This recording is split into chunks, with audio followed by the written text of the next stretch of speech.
The Helix Institute stood like a monument to human ambition against the stark Montana wilderness, its glass and steel facade reflecting the dying light of another winter evening. Dr. Zephyr Castellanos pressed her palm against the cold window of Laboratory 7, watching the snow fall in lazy spirals beyond the reinforced glass. 23 floors below, the world continued its mundane existence, unaware that within these walls, the very nature of human mortality was being challenged. Still having second thoughts? The voice belonged to Lysander Voigt, the facility's security chief, whose imposing frame filled the doorway behind her. His weathered face bore the kind of scars that spoke of a military past, and his eyes held a perpetual wariness that had served him well in his previous life as a Marine colonel. Zephyr turned from the window, her dark hair catching the fluorescent light. At 34, she was the youngest department head in the Institute's history, a prodigy whose work in regenerative medicine had already revolutionized treatment for degenerative diseases. Not second thoughts, Lysander. Just contemplating the magnitude of what we're about to attempt.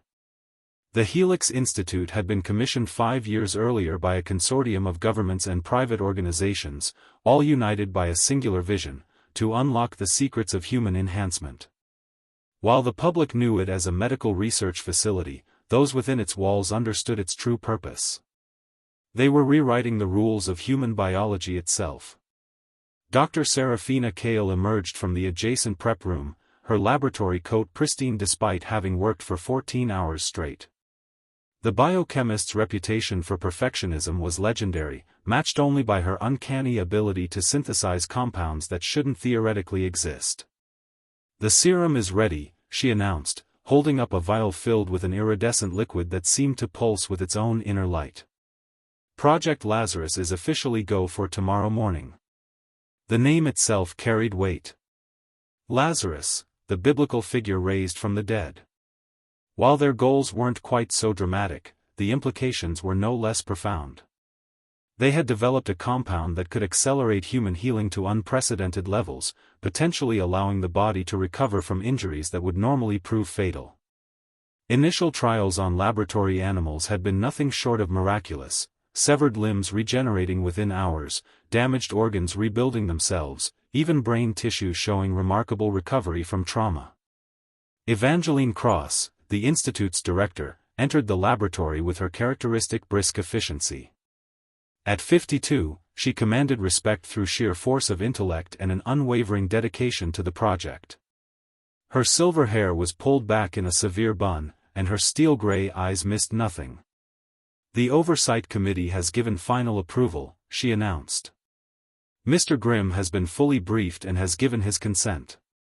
Thaddeus Grimm was their first human test subject, a former Army medic whose spinal cord injury had left him paralyzed from the waist down.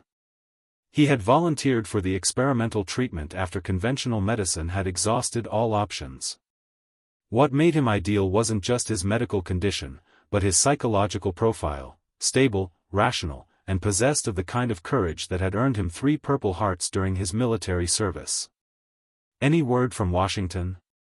Zephyr asked, referring to Dorian Ashworth, their government liaison who had been conspicuously absent from recent briefings. Evangeline's expression darkened slightly. "Mr. Ashworth has been reassigned. Apparently, there are concerns in certain circles about the ethical implications of our work." She paused, choosing her words carefully. "There are those who believe we're moving too quickly, that we don't fully understand the long-term consequences of genetic manipulation on this scale." Lysander shifted uncomfortably. "Maybe they have a point. What we're dealing with here isn't just medicine, we're talking about fundamentally altering what it means to be human." Serafina looked up from her notes, her green eyes flashing with conviction. Every medical breakthrough in history has faced similar opposition. Antibiotics, vaccines, organ transplants, all were considered dangerous departures from nature's intended order. But look at the lives they've saved. Through the laboratory's windows, the lights of the small town of Cedar Falls twinkled in the distance. Most of the 3,000 residents worked in some capacity for the Institute, their lives quietly intertwined with the research being conducted in the facility that dominated their skyline. They trusted the scientists and administrators who had brought prosperity to their remote corner of Montana, never imagining that their peaceful existence hung in the balance of decisions being made in laboratories far above their heads. Zephyr walked to the containment unit where tomorrow's serum waited. The liquid seemed almost alive, its subtle movements hypnotic in the sterile light. Years of research, countless trials, and the hopes of millions of people suffering from incurable conditions all resided in that small vial. Yet something nagged at her, a whisper of uncertainty that she couldn't quite silence. "What if we're wrong?" she asked quietly, her reflection distorted in the glass containment chamber. "What if there's something we've missed, some variable we haven't accounted for?" Evangeline placed a hand on her shoulder. "Then we'll face those consequences when they arise. But the potential to eliminate human suffering, to grant people like Thaddeus a second chance at life, that possibility outweighs the risks." As the team began their final preparations for the morning's procedure, none of them could have imagined that within 24 hours, their groundbreaking research would indeed change the world, just not in the way they had envisioned. Thaddeus Grimm wheeled himself through the corridors of the Helix Institute with the determined efficiency of a man who had learned to navigate a world not designed for him. At 31, his upper body had developed the impressive musculature of someone who had spent 3 years compensating for the use of his legs, but his eyes still held the sharp intelligence that had made him one of the Army's most decorated field medics before the roadside bomb in Afghanistan changed everything. The facility's medical wing buzzed with the kind of quiet energy that preceded significant events. Nurses and technicians moved with purposeful urgency, their faces bearing expressions of professional concentration mixed with barely concealed excitement. Word had spread throughout the institute that today would mark either a triumph of human ingenuity or a catastrophic failure. There seemed to be little room for anything in between. Dr. Zephyr Castellanos met him at the entrance to the preparation chamber, her usually confident demeanor betraying subtle signs of nervous tension. "Good morning, Thaddeus. How are you feeling?" Like a man about to make history, he replied with a wry smile that had charmed countless patients during his years as a medic. Or like a man about to become a very expensive mistake. Either way, it beats another day of feeling sorry for myself. The preparation process was extensive and methodical. A team of nurses drew what seemed like gallons of blood for baseline testing, attached monitoring devices to every conceivable part of his body, and conducted psychological evaluations that probed the depths of his mental resilience. Throughout it all, Thaddeus maintained the kind of steady composure that had served him well in combat zones, answering questions with patience and cracking jokes to ease the tension of those around him. Dr. Serafina Kale arrived carrying the serum in a specialized transport case, her movements precise and deliberate. The biochemist had spent the previous night running final verification tests, ensuring that every molecule of the compound matched their theoretical specifications. "The serum has been prepared according to the exact parameters we established during animal trials," she announced to the assembled team. "Concentration levels are optimal, and all stability indicators are within acceptable ranges." Lysander Voigt stood near the observation window, his security training making him acutely aware of the dozens of cameras and sensors recording every moment of the procedure. Representatives from 3 different government agencies watched via encrypted video feeds, while teams of lawyers had prepared documentation to cover every conceivable legal scenario. The weight of institutional oversight was palpable, a reminder that this experiment carried implications far beyond the walls of the institute. As Thaddeus was transferred to the treatment table, he caught sight of Evangeline Cross reviewing final protocols with a team of specialists. The director's usual unflappable confidence seemed strained, her movements carrying the tension of someone bearing enormous responsibility. She had staked her reputation and the institute's future on the success of Project Lazarus, and failure would likely mean the end of both. "Tell me again how this is supposed to work," Thaddeus said as the medical team began their final preparations. Despite having heard the explanation countless times, he found comfort in the familiar ritual of asking questions and receiving detailed answers.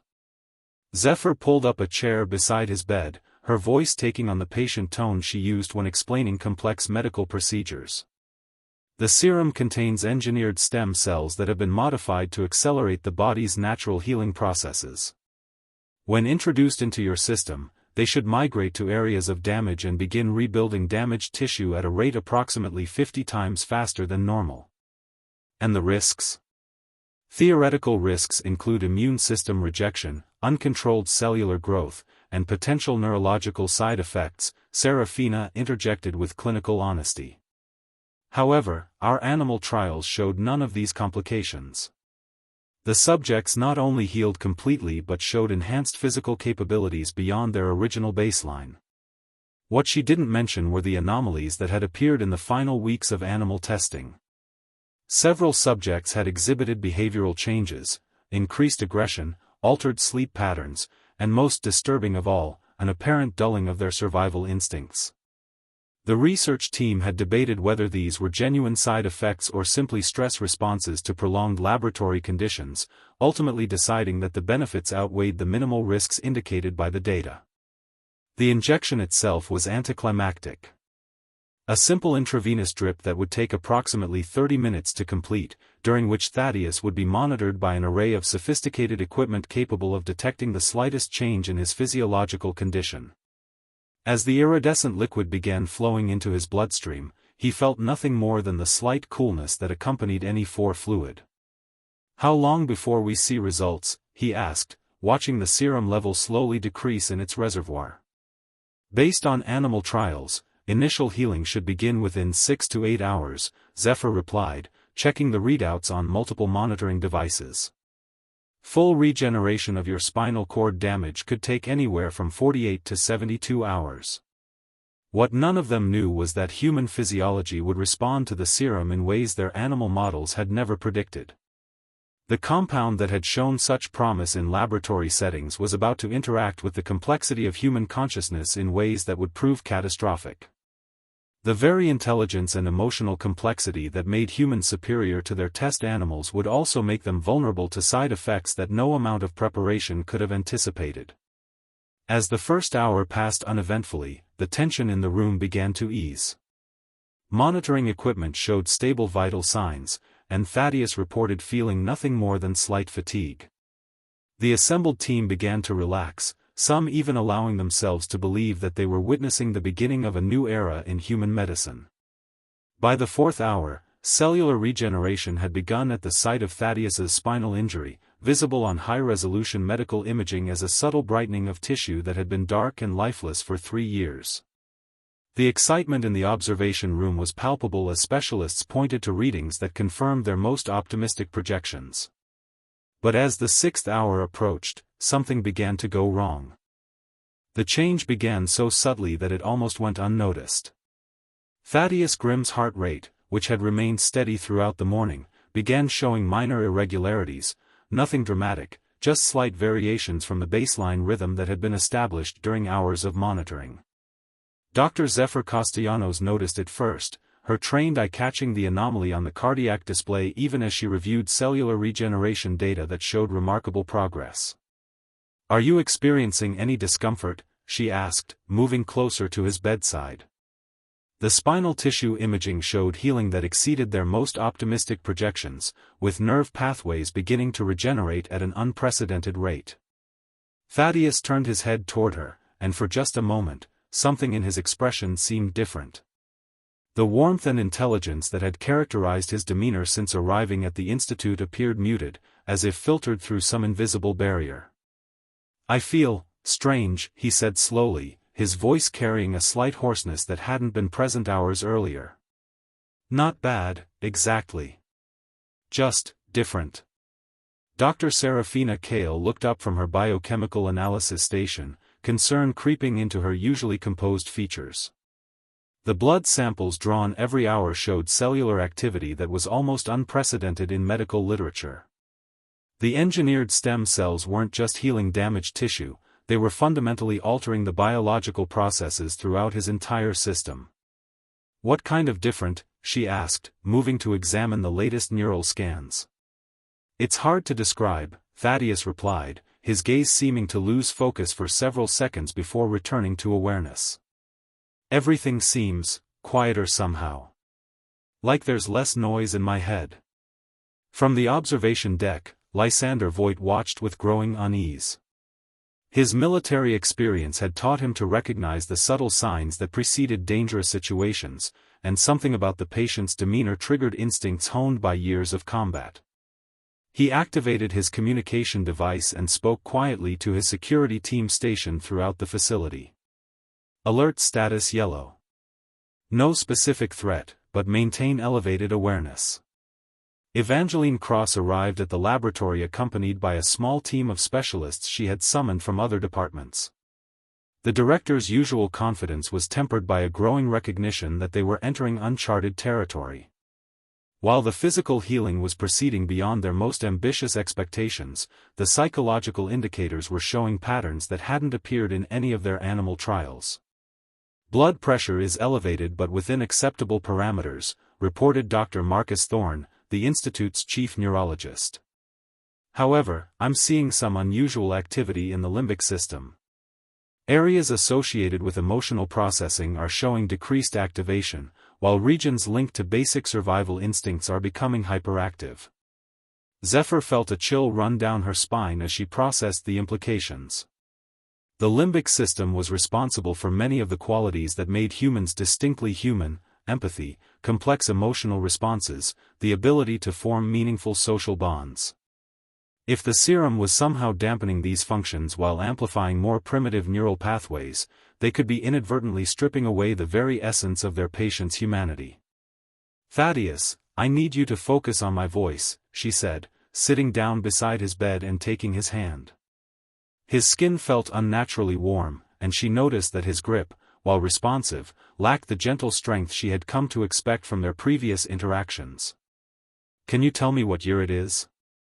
2025, he answered correctly, but his voice carried a flatness that was profoundly unsettling. "And why are you here?" "To be healed," he replied, the response technically accurate but lacking any of the hope or determination that had motivated his participation in the experiment. Serafina's analysis of the latest blood work revealed cellular changes that were both fascinating and terrifying. The engineered stem cells weren't just repairing damaged tissue, they were rewriting the fundamental programming of every cell they encountered. DNA sequences were being altered in real time, with new genetic instructions being incorporated at a rate that should have been impossible. "We're seeing genetic modifications throughout his entire system," she announced to the assembled team. "The stem cells are essentially upgrading his biological programming, but not necessarily in ways we anticipated." The neurological scans painted an even more disturbing picture. Brain activity was shifting toward patterns typically associated with severe psychological disorders, specifically, conditions characterized by reduced empathy and increased aggressive impulses. The regions responsible for abstract thinking and moral reasoning were showing decreased activity, while areas linked to predatory behavior were becoming increasingly active. "We need to consider terminating the treatment," Dr. Thorne suggested, his voice betraying the first hints of panic. "If we administer the neutralizing agent now, we might be able to reverse some of these changes before they become permanent." Evangeline Cross faced the most difficult decision of her career. The physical healing was everything they had hoped for and more. Thaddeus was already showing signs of sensation returning to his lower extremities, something that should have been impossible given the extent of his spinal damage. But the psychological changes were heading in a direction that none of their models had predicted, and the implications were staggering. "Dr. Castellanos, what's your assessment?" she asked, deferring to the project's lead researcher. Zephyr looked at the patient who had trusted them with his life and future. Thaddeus Grimm had volunteered for this experiment not out of desperation, but out of a genuine desire to advance medical science and help others facing similar challenges. Now, as she watched him stare at the ceiling with the vacant expression of someone whose emotional complexity was slowly being stripped away, she felt the weight of responsibility threatening to crush her. "The healing is remarkable," she said carefully, "but we're clearly dealing with unintended consequences that could prove irreversible if we continue." Before anyone could respond, Thaddeus spoke again, his voice carrying a new quality that sent chills through everyone present. "I can feel them," he said, his head turning toward the observation window where several researchers were gathered. I can hear their hearts beating. I can smell their fear. The statement was delivered with clinical detachment, as if he were commenting on something no more significant than the weather. But the predatory undertone in his voice suggested that the man they had known was rapidly disappearing, being replaced by something that retained his memories and intelligence while abandoning the moral constraints that made him human. Lysander immediately upgraded the facility to orange alert status, though he kept his voice low enough that the patient couldn't hear. The security measures they had put in place were designed to prevent external threats or contain laboratory accidents, but they had never considered the possibility that their test subject himself might become dangerous. As the afternoon wore on, the transformation accelerated, and it became clear that they were witnessing something unprecedented in medical history, not just the healing of a human being, but the birth of something entirely new and potentially dangerous. By evening, Thaddeus Grimm was no longer the man who had entered the laboratory that morning. The transformation had accelerated beyond anything their models had predicted, and what emerged was a being that retained all of his memories and intelligence while operating according to an entirely different set of instincts and motivations. He sat upright in his bed, a position that should have been impossible given his previous paralysis, and regarded the research team with eyes that held a cold, calculating intelligence. "You're afraid of me," he observed, his voice carrying none of the warmth that had characterized their previous interactions. "I can smell the chemicals your bodies are producing. Adrenaline. Cortisol. The biological markers of terror." He tilted his head slightly, studying Dr. Zephyr Castellanos with the detached interest of a predator evaluating potential prey. "It's fascinating how clearly I can perceive these things now. Every heartbeat, every breath, every micro-expression of fear." Zephyr maintained her composure despite the chill running down her spine.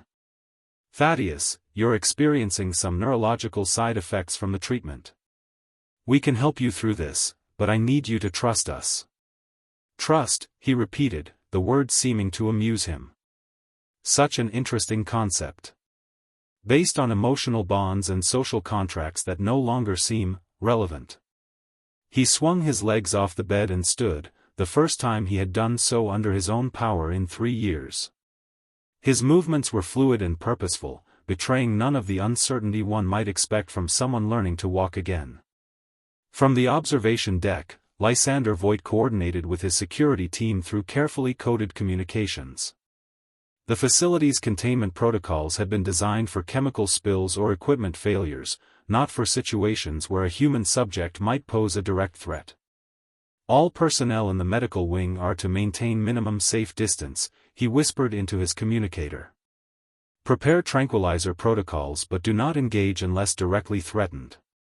Dr. Serafina Kale continued monitoring the biochemical changes occurring in real time, her scientific fascination warring with growing horror at what they had created. The cellular regeneration had not only healed Thaddeus's spinal cord but had fundamentally rewired his entire nervous system. Brain scans showed neural pathways forming at impossible speeds, creating new connections while severing others that had been integral to his human emotional responses. "The modifications aren't random," she reported quietly to the assembled team. "The stem cells are following some kind of predetermined pattern, as if they're upgrading his biology according to specifications we never programmed.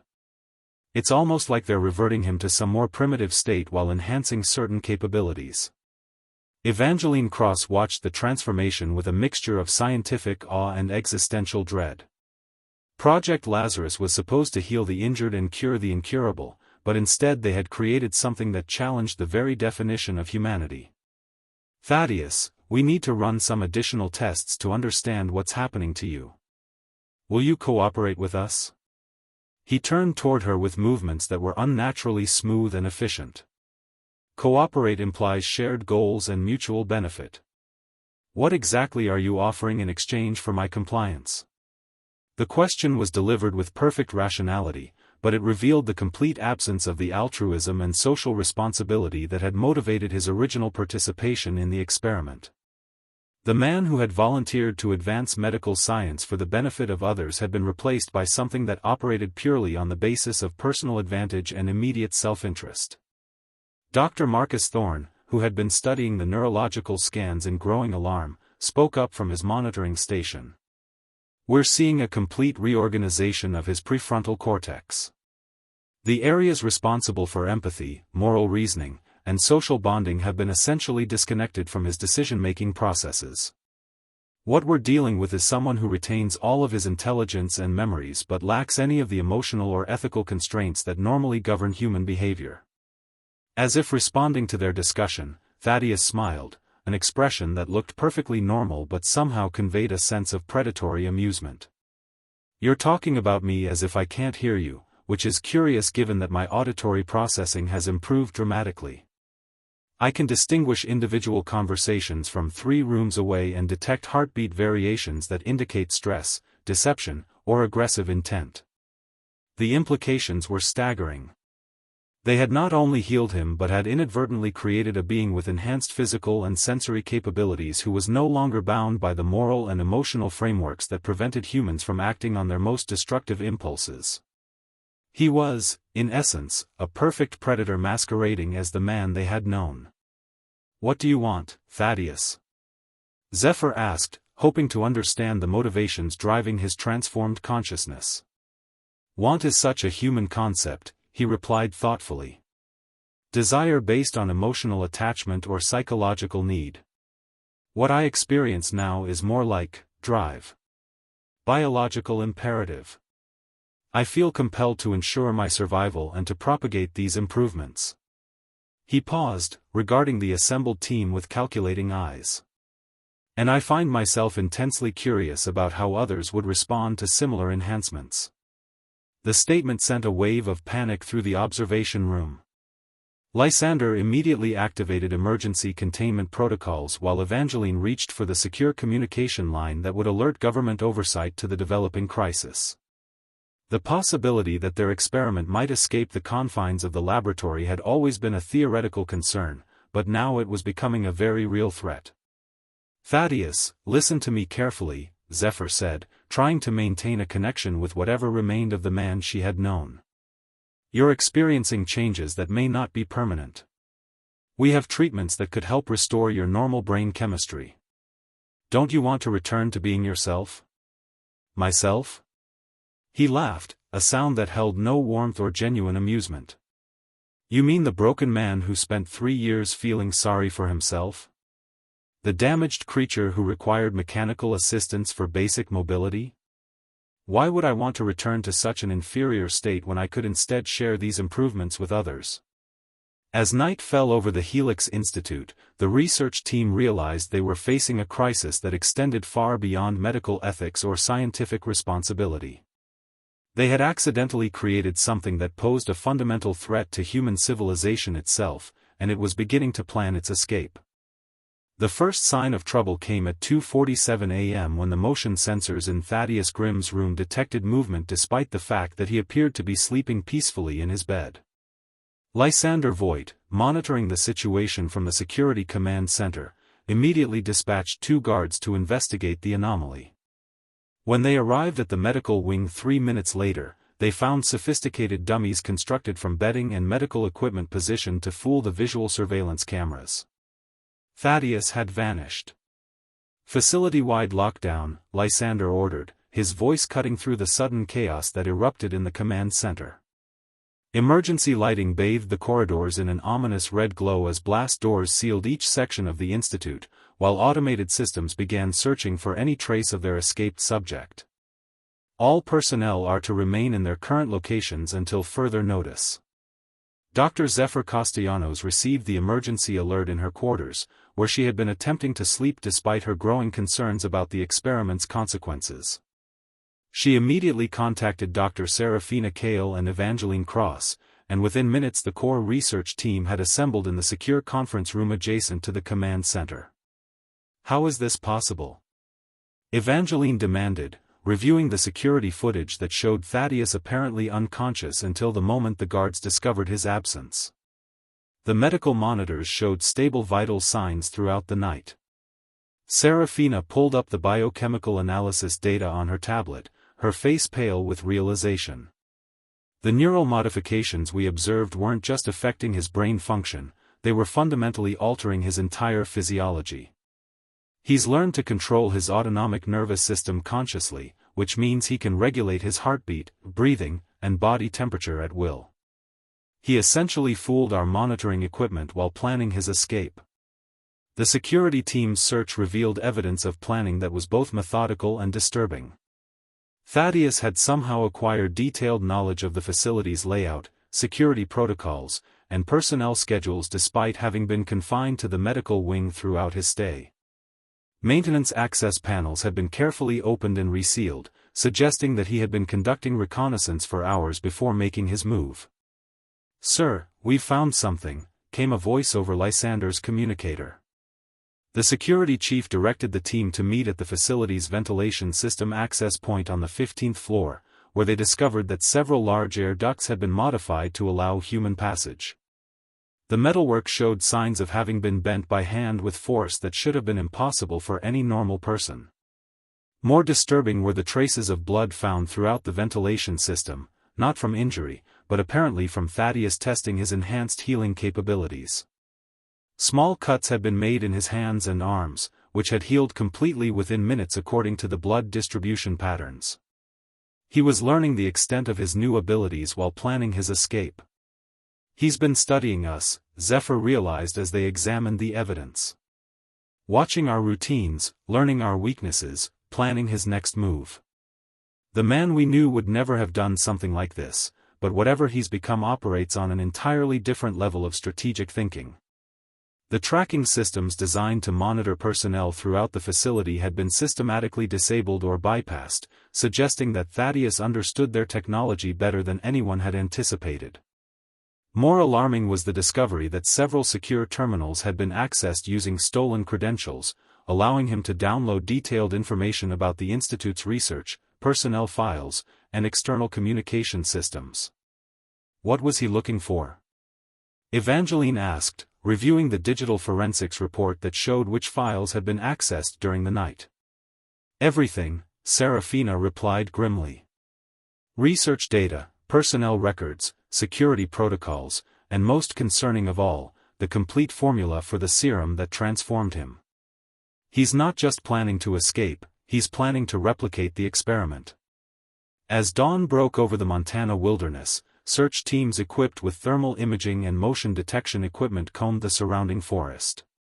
The Helix Institute was located in one of the most remote areas of the state, with the nearest town being Cedar Falls, population 3,000. Under normal circumstances, the isolation would have been an advantage in containing any potential security breach. But these were not normal circumstances. The search teams discovered tracks leading away from the facility that showed movement patterns unlike anything in their training manuals.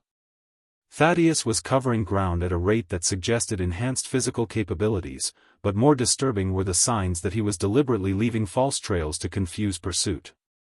He was thinking several steps ahead, anticipating their search patterns and leading them away from his actual destination. Where would he go?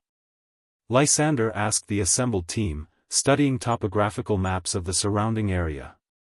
"He has no vehicle, limited supplies, and he's in one of the most isolated regions in the country." Zephyr studied the personnel files that Thaddeus had accessed, looking for patterns in the information he had downloaded. A chill ran down her spine as she realized the implications of his research. "He wasn't just looking for escape routes," she said slowly. "He was studying our backgrounds, our families, our personal connections. He knows where we live, who we care about, and how to find us." The discovery that Thaddeus had specific personal information about each team member transformed the situation from a containment breach to a personal threat. Evangeline immediately contacted federal authorities to arrange protection for their families, while Lysander coordinated with local law enforcement to establish surveillance of their homes and relatives. But even as they implemented security measures, they knew they were fighting an opponent who possessed advantages they barely understood. Thaddeus combined human intelligence with enhanced physical capabilities and the absence of moral constraints that might limit his actions. He was, in essence, a perfect predator operating in a world designed for ordinary humans.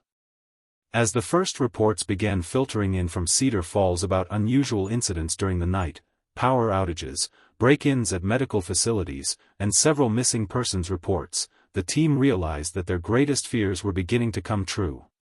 Thaddeus wasn't just escaping, he was beginning to implement whatever plan he had developed during his captivity. The experiment that was supposed to heal humanity was spreading, and no one knew how to stop it. The emergency broadcast interrupted regular programming across 3 counties at 11:47 a.m., but by then it was already too late. Cedar Falls had become ground zero for what authorities were describing as a medical emergency of unknown origin, though the residents who remained alive knew they were dealing with something far worse than any disease or chemical spill. Isadora Blackwood, an investigative journalist for the Denver Post, had been monitoring emergency services communications when reports of the situation first surfaced. Her instincts honed by years of covering stories that others preferred to bury, she immediately recognized the pattern of government misdirection and media suppression that typically accompanied classified incidents. By noon, she was driving towards Cedar Falls despite official warnings to avoid the area. The roadblocks began 20 miles from the town, manned by federal agents who were turning away everyone except authorized personnel. Using back roads known only to locals and a borrowed helicopter from a contact in Montana search and rescue, Isadora managed to get close enough to witness the horror that had consumed the small community. Cedar Falls looked like a war zone. Military vehicles patrolled empty streets while bodies lay scattered in positions that suggested they had been attacking each other with savage violence. But most disturbing were the figures moving through the chaos, people who had clearly been residents of the town but now moved with the same predatory efficiency that the research team had observed in Thaddeus Grimm. Dr. Marcus Thorne, coordinating the emergency response from a hastily established command post outside the containment zone, watched the surveillance footage with growing horror. "The transformation is spreading exponentially," he reported to the crisis management team assembled via secure video conference. "We're seeing behavioral changes consistent with what we observed in our original subject, but occurring much more rapidly." The pattern was clear and terrifying.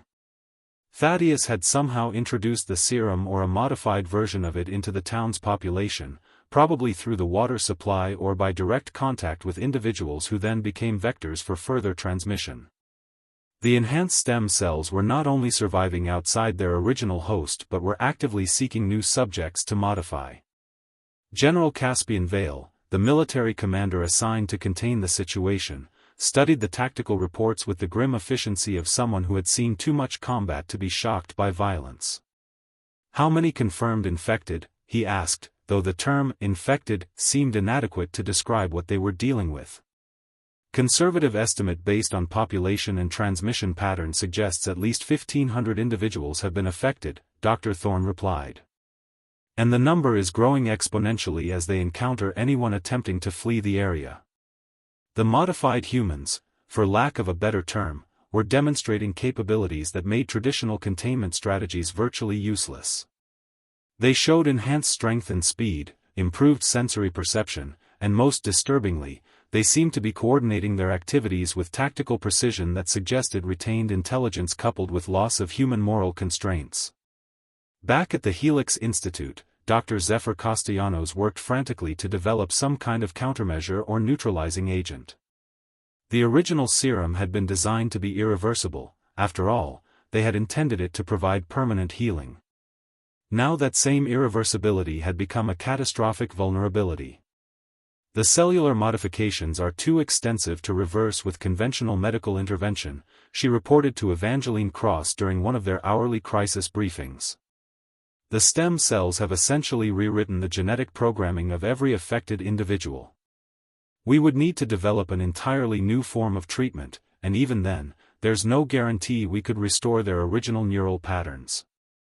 Dr. Serafina Kale had been analyzing tissue samples recovered from the early stages of the outbreak, trying to understand how the transmission mechanism worked. Her findings were deeply disturbing. The modified stem cells are being shed through all bodily fluids, saliva, blood, even breath vapor under certain conditions.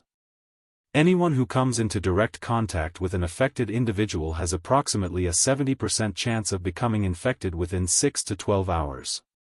The implications for containment were staggering. Traditional quarantine procedures were designed for pathogens that could be isolated and controlled, not for intelligent beings who actively sought to spread their condition while retaining all of their human cunning and planning abilities. Isadora Blackwood, despite the danger, managed to capture footage that would later become some of the most important documentation of the early outbreak. Her hidden cameras recorded groups of the affected individuals working together with frightening coordination to hunt down uninfected survivors. They showed tactical awareness, used improvised weapons and tools, and demonstrated problem-solving abilities that proved they had retained their intelligence while abandoning their humanity. "They're not mindless," she reported in encrypted communications to her editor. "Whatever these people have become, they're thinking, planning, and adapting. They're using the town's infrastructure against anyone trying to escape, cutting power lines, blocking roads, and setting up ambush points that show sophisticated strategic thinking." The most chilling discovery came when analysis of the affected individuals' behavior revealed that they were not acting randomly or purely on instinct.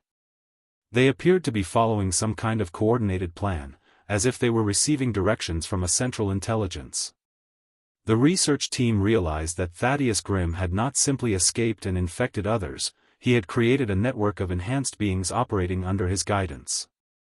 "He's building an army," Lysander observed grimly as he reviewed tactical assessments from the field teams. "Every person he infects becomes not just another threat, but another strategic asset under his control." As night fell on the second day of the outbreak, the containment perimeter had been expanded to encompass nearly 50 square miles, and reports of similar incidents were beginning to surface in neighboring communities. The modified humans were proving capable of traveling much farther and faster than anticipated, and they seemed to be deliberately targeting population centers where they could maximize the spread of their condition. The nightmare that had begun as a medical experiment intended to heal humanity had evolved into an existential threat to human civilization itself.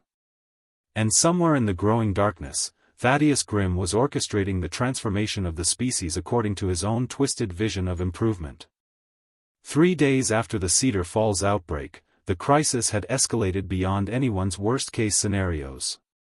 General Caspian Vale commanded a containment operation that now involved 6,000 military personnel, multiple federal agencies, and resources from across the western United States. Yet despite the massive deployment, the infected zone continued to expand as the modified humans proved capable of infiltrating and compromising even heavily secured positions. Dr. Zephyr Castellanos had barely slept since the outbreak began, working around the clock in a desperate attempt to develop some form of treatment or countermeasure. The mobile laboratory established within the military command center buzzed with activity as teams of scientists from multiple agencies collaborated on what had become the most critical research project in human history. "I've identified a potential vulnerability," she announced during the morning briefing, her voice hoarse from exhaustion but carrying a note of cautious hope. "The modified stem cells require specific neurotransmitter combinations to maintain their enhanced functions. If we can disrupt these chemical pathways, we might be able to at least temporarily disable their coordination abilities." Dr. Serafina Kale, who had been analyzing captured biological samples, looked up from her microscope with grim determination. "The problem is delivery," she said. "Any treatment would need to be administered in sufficient quantities to affect their entire population simultaneously. A targeted approach would just alert them to our strategy and allow them to adapt." General Vale studied the tactical maps showing the ever-expanding contamination zone. Red dots marked confirmed sightings of the infected, while yellow areas indicated regions where contact had been lost with civilian populations. The pattern showed an intelligence behind the spread, strategic selection of targets that maximized both the number of new infections and the disruption of containment efforts. "Sir, we have a communication incoming," reported Lieutenant Colonel Sarah Martinez, the Operations Intelligence Coordinator. "Audio only, but the voice pattern matches our original subject." The command center fell silent as Thaddeus Grimm's voice filled the room through the secure communication system. His tone was calm and reasonable, betraying none of the predatory menace that characterized his transformed state. "General Vale, Dr. Castellanos, I know you're listening," he began. "I want to discuss terms." "Terms?" Vale responded, his military training keeping his voice steady despite the surreal nature of negotiating with what was essentially a new species. You're in no position to dictate terms. Surrender now and we can discuss medical treatment. Thaddeus's laugh was genuinely amused. Medical treatment to return me to an inferior state? I think not. What I'm offering is much more valuable, a chance for humanity to evolve rather than face extinction. Zephyr leaned toward the microphone, hoping to reach whatever remained of the man she had known. Thaddeus, you're not yourself. The modifications have altered your brain chemistry in ways that are affecting your judgment. Let us help you. Help me? His voice carried a note of condescending patience. Dr. Castellanos, I've never been more myself than I am now. The fog of human emotion and moral weakness has been lifted, allowing me to see clearly for the first time. What I'm offering is the same clarity for everyone. The monitors throughout the command center began displaying real-time footage from surveillance drones positioned around the infected zone. The images showed hundreds of the modified humans moving with coordinated precision, constructing what appeared to be some kind of facility using materials scavenged from the surrounding area. What are they building? Dr. Marcus Thorne asked, studying the construction patterns that seemed to follow a design that defied conventional architectural principles. A laboratory, Thaddeus replied, apparently monitoring their surveillance feeds. You see, your original serum was merely the first iteration. We've been refining the formula, making improvements based on empirical data gathered from each new subject. The next version will be more efficient, more transmissible, and completely irreversible. The implications were staggering. Not only were the infected retaining their intelligence and technical capabilities, but they were actively advancing the very research that had created them. They had essentially weaponized human scientific knowledge in service of their own expansion. Evangeline Cross, who had been notably absent from recent briefings, finally spoke from her position in the Institute's secure bunker. Thaddeus, surely you understand that what you're proposing would mean the end of human civilization as we know it? Civilization, he responded with what sounded like genuine puzzlement. You mean the system of social constraints and emotional dependencies that has prevented humanity from reaching its full potential? Yes, that will end. But what will replace it will be far superior, a species freed from the limitations of fear, guilt, and misplaced compassion.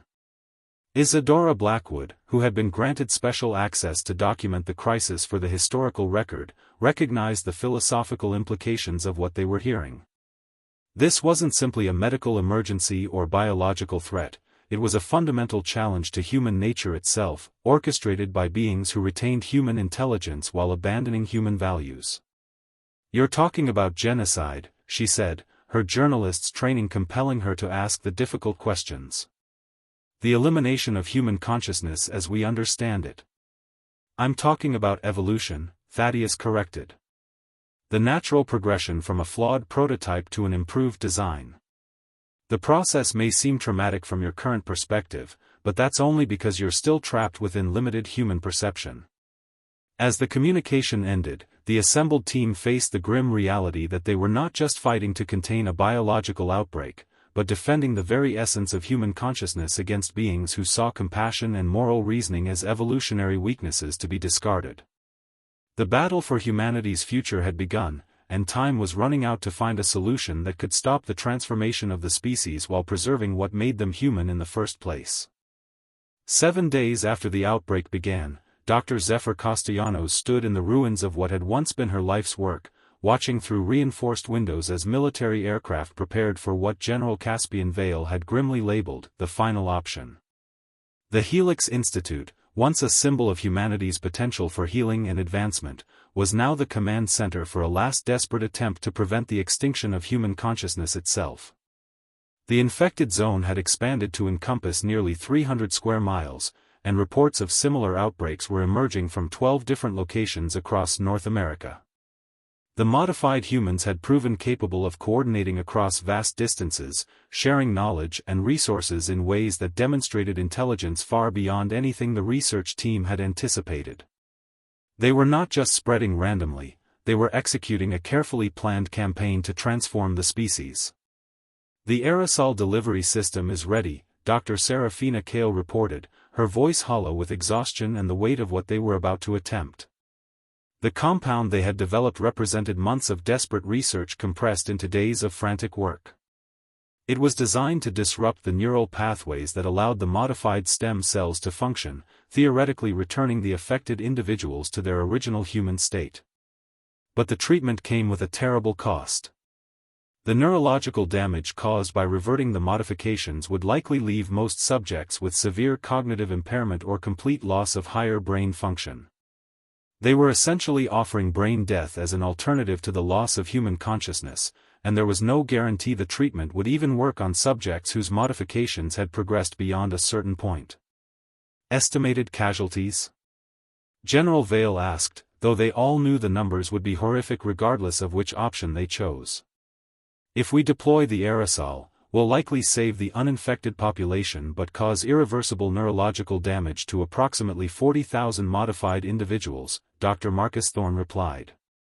"If we don't deploy it, current projection models suggest total human extinction within 18 months.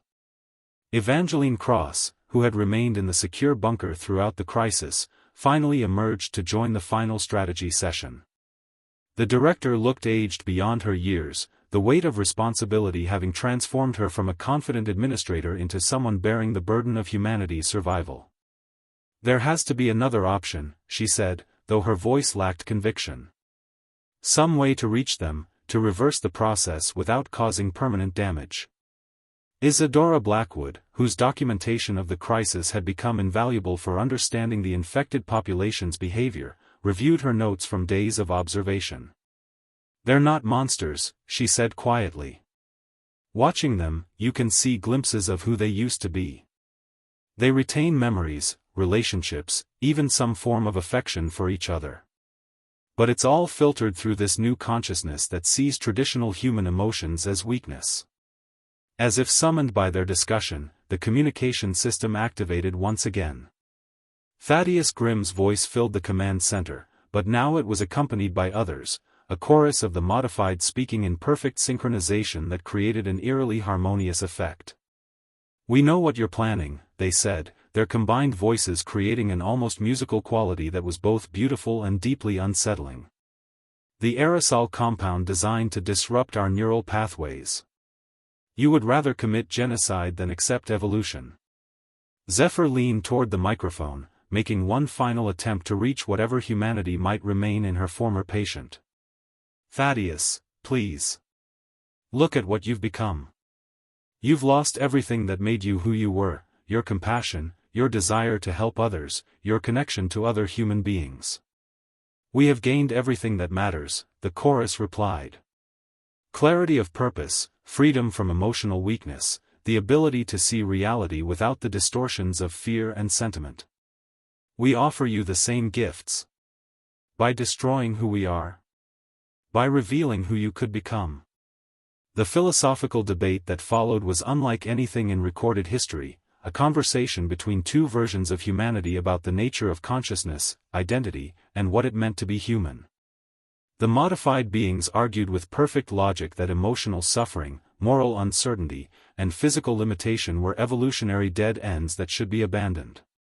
The unmodified humans struggled to articulate why love, empathy, and even pain were worth preserving despite their obvious disadvantages. "You speak of consciousness," Thaddeus's individual voice emerged from the chorus, "but you cling to a form of awareness that causes endless suffering.